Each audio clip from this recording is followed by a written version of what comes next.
It feels so strange to be looking at the filming side of the room while I'm filming. Usually I'm standing on the other side of the room and looking at these shelves, but it's for a good reason.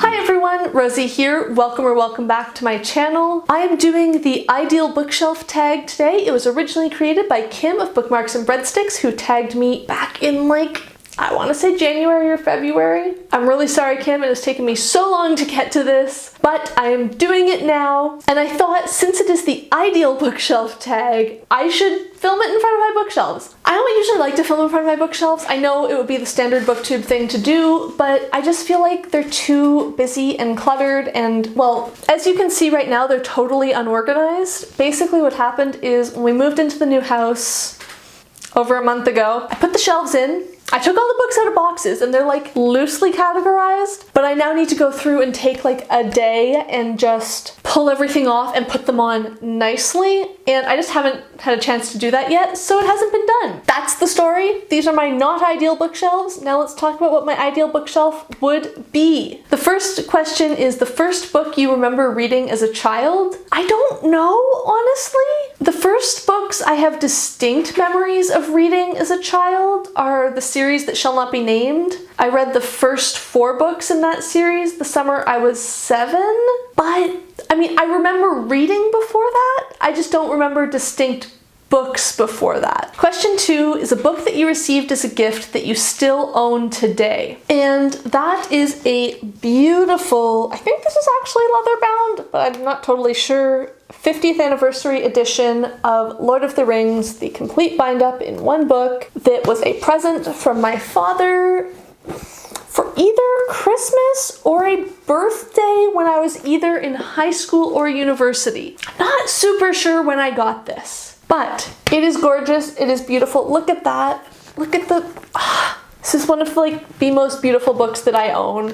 I can't remember if I've ever actually read this edition or not, but it was a real show of trust that my father got this for me, because when I was a toddler, I absolutely destroyed a all-in-one bind-up of Lord of the Rings. We're talking ripped the cover off of it, and I think my parents still have that edition to this day. I don't know if they kept it because they have sort of cute memories of their toddler ripping up their copy of Lord of the Rings, or to shame me for having ripped up that copy of Lord of the Rings, but they moved across the Atlantic with that book. And it is the book that I first read Lord of the Rings as. So I think I was 12 or 13 maybe the first time I read it, and I had to sit there with this book with no cover because I had ripped it off. So to have such a beautiful edition is a real show of trust that I have matured in my treatment of books. Question 3 is a book that was important to you in your teenage years. I'm sorry, I really don't have an answer for this because I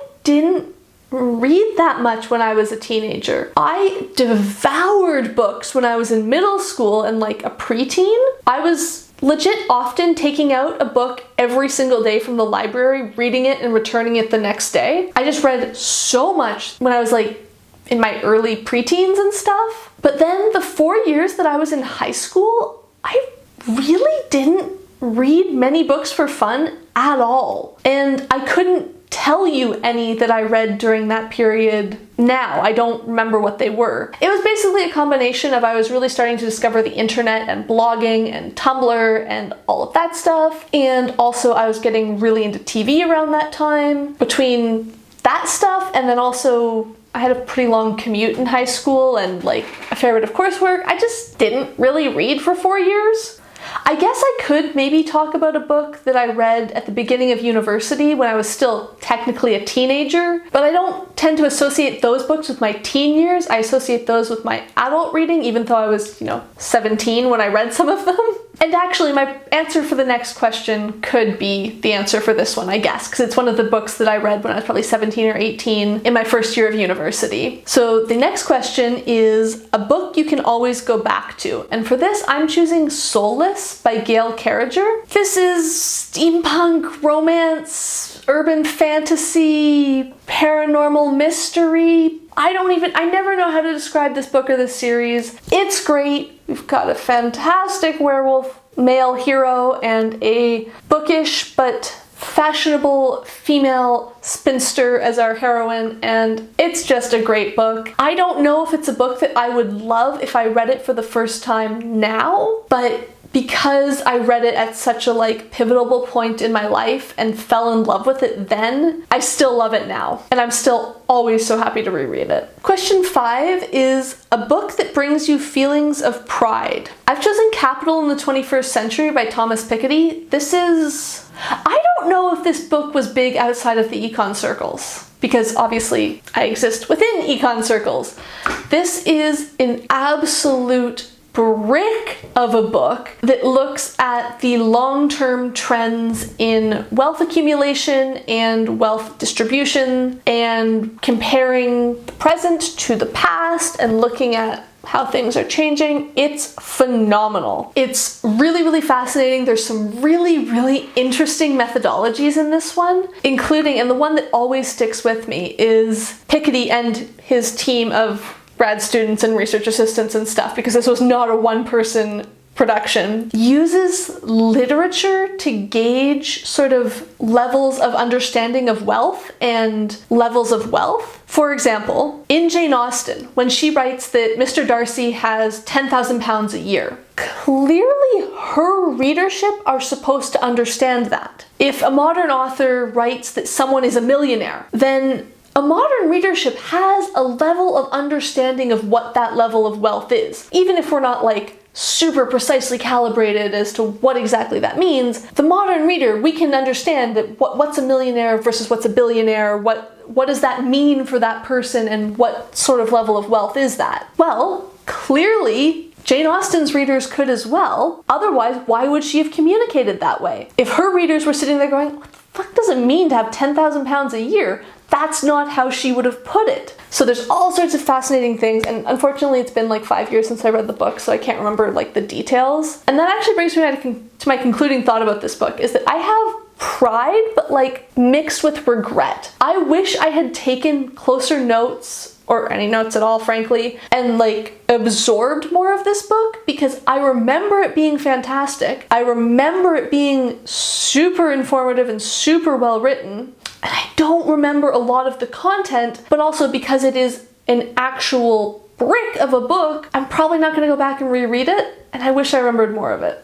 Question 6 is a book that brings you a feeling of wonder. I've chosen Milk Blood Heat by Dantiel W. Moniz. This is a short story collection that came out in January of this year, and I read it back in January, and it is phenomenal. Oh my goodness, the writing in this was just stunning. I would say I'm usually pretty average in terms of appreciating writing in books. I like it when the writing's good, I enjoy that, but it's not something that I would say I particularly notice, or I'm got an eagle eye for stunningly crafted writing, as opposed to just the story and the atmosphere and the characters and stuff. But in this short story collection, I kept just being filled with amazement at how Moniz constructed these stories, and the way she used language and the way she used story structure in interesting and phenomenal ways to have the maximum impact. It's a great short story collection, and I highly recommend checking it out. Question 7 is the book you've reread the most or loved the most.